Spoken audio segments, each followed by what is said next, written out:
If you look at Russia's map, one thing stands out very prominently, and that is its massive size. It is the largest country in the world, spanning across 11 time zones and 2 continents. From the icy Arctic in the north to the deserts of Kazakhstan in the south, and from the Baltic Sea in the west to the Pacific Ocean in the east, Russia is so vast that it overshadows the world map. But the most interesting thing is that 80% of Russia's population lives on just 20% of its land, while the rest of the country is almost empty.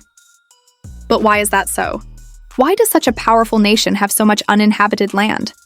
And why is some part of Russia easy to live in while the rest is so difficult? To understand this, we need to look into Russia's geography, history, and politics. Because behind this strange population pattern, there are many untold stories. Let's start with the basics. If you divide Russia into 2 parts, European Russia and Asian Russia, you'll notice something very peculiar. European Russia covers only 23% of the land, but 80% of the population lives here. Meanwhile, Asian Russia, also known as Siberia or the Russian Far East, covers 75% of the land, but is mostly empty. Russia's capital, Moscow, is in European Russia, as is St. Petersburg, the cultural hub. Most of Russia's rail network, industries, and political institutions are also concentrated in the western side. But why didn't Russians settle more in the east? For that, we have to go back centuries. In the beginning, Russia was not as big as it is today. Back then, the area was home to small Slavic communities in what we now call Western Russia and Ukraine. These communities were near rivers, with fertile land and pleasant weather. But across the Ural Mountains, the situation was very different. When the Russian Empire began expanding, they tried to settle people in the east. But life there was extremely difficult because Siberia is infamous for its harsh cold climate. It's covered in ice and snow. Unlike Europe, where cities could easily grow around rivers, in Siberia this was almost impossible due to the extreme cold and infertile land. Things started changing in the Soviet Union era. When the Soviets rose to power in the early 20th century, leaders planned to develop and spread the population towards the east, especially Siberia and the Far East. But instead of asking people, the government forced them. Under Joseph Stalin's rule from the 1920s to the 1950s, millions were sent east. Some were political prisoners accused of speaking against the government. Others were regular citizens sent for labor, and many were thrown into gulags, harsh prison camps in the freezing wilderness. Life there was brutal, with forced labor in mines, forests, and construction under severe cold, with minimal food and shelter. During this time, the Soviets also began building new towns and industrial centers in the east, especially near oil fields, coal mines, and military bases. The idea was to exploit Siberia's resources for the Soviet economy and to strengthen control there. One of the biggest projects was the Trans-Siberian Railway, completed in 1916, stretching from Moscow to the port city of Vladivostok on the Pacific Ocean. At over 9,000 kilometers, it is the longest railway line in the world, meant to connect eastern Russia to the west. While this opened up Siberia somewhat, most Russians still didn't want to live there. And the natural reason was simple. Western Russia was just much better to live in. Its climate is pleasant, the land is flat and fertile, and construction is easy. The famous Black Earth Belt in European Russia is among the most fertile land in the world, perfect for wheat, barley, and sunflower crops. This region alone produces about 70% of Russia's grain. The great rivers like the Volga, the longest in Europe, have historically been used for trade and agriculture. The Volga alone connects over 11 major cities before emptying into the Caspian Sea. Being closer to Europe also gave Russia access to trade, culture, and modern infrastructure. The 2 most important cities, Moscow and St. Petersburg, are both in the west, and together hold nearly 20 million people. These cities have better roads, healthcare, education, and job opportunities.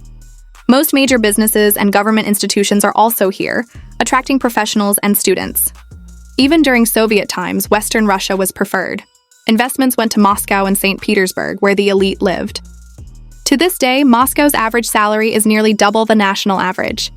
This creates a clear divide. The West is Russia's economic and political center, while Siberia lags behind.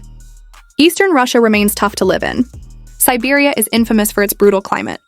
In Yakutsk, the coldest city on Earth, temperatures can drop below 60 degrees. Rivers freeze, summers are short, and mosquitoes make life unbearable.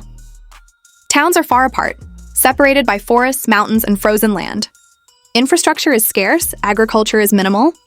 Yet, despite this emptiness, Siberia is rich in natural resources. home to 80% of Russia's natural gas, 70% of its oil, 40% of its coal, and massive gold and diamond reserves. Lake Baikal, the world's deepest lake, holds 20% of the planet's fresh water. Siberia even has one of the world's largest untapped gold deposits. It's also rich in uranium, making Russia the fifth largest uranium producer. But extracting these resources is very expensive and difficult. Arctic areas are buried in ice with no roads, making drilling equipment transport nearly impossible. This makes oil extraction far costlier than in the Middle East or the US. That's why most people who live in Siberia work in oil, gas, or mining industries, and once the job is over, they leave. Many towns turn into ghost towns. The government has tried offering free land, lower taxes, and even cash incentives to attract people, but most refuse. The reason is obvious. Life here is just too harsh, with poor access to schools, hospitals, and even internet. Another reason for this population imbalance is Russia's limited access to warm water ports. Most of its coastlines are frozen for much of the year or too far from global trade routes. The Arctic Ocean, north of Russia, is frozen 9 months of the year, making trade nearly impossible. Even though climate change has opened some Arctic sea lanes, shipping there remains dangerous and costly. Vladivostok on the Pacific is a warm water port but lies 9,000 kilometers from Moscow, and even it freezes during winters, requiring icebreaker ships. Russia's most valuable port access is through the Black Sea at Sevastopol, but reaching the Mediterranean requires passing through the Bosporus and Dardanelles Straits, controlled by Turkey, a NATO country. In wartime, Turkey could block them, cutting Russia off from global trade. This is why most of Russia's population, industries, and infrastructure are concentrated in the West. But at the same time, Russia's vast emptiness is also its greatest weapon. Eastern Russia acts as a massive buffer zone. Any enemy trying to invade from the east would have to cross hundreds of kilometers of forests, rivers, and mountains before reaching major cities, giving Russia time to prepare its defenses. This is not just theory. History has proven it. During World War II, when Germany invaded from the west, the Soviet army retreated deeper into Russia. The German army supply lines collapsed, winter exhausted them, and the Soviets counterattacked, pushing them back. Similar strategies could still work today, as Russia's geography is a nightmare for invaders. During the Cold War, most Soviet military bases, radar stations, bombers, and even nuclear weapons were hidden deep in Siberia, safe from enemy detection or attack. So why do 80% of Russians live on just 20% of the land? Because nature made the West more livable and the East more challenging. But this emptiness is not just a weakness, it is Russia's hidden strength. It provides protection, resources, and strategic depth, helping it remain a world superpower. Today, technology and transport have improved. Moscow to Vladivostok flights take just 8 hours, and internet connections reach across the country. But the basics of life haven't changed. In European Russia, cities are close together. Trains are fast, shops are full, and schools, hospitals, and infrastructure are strong. In Eastern Russia, while big cities like Novosibirsk and Yekaterinburg have facilities, conditions worsen as you move further east. Many young people leave for education or jobs in the West and never return. Birth rates are low, the population is aging, and the East is getting emptier despite its resources. In the end, Russia is one country, but it's like a giant standing on one leg. All its power and progress lie in the West, while the East remains uncertain. If you like this video, don't forget to like and subscribe. See you in the next one. Subscribe. See you in the next one.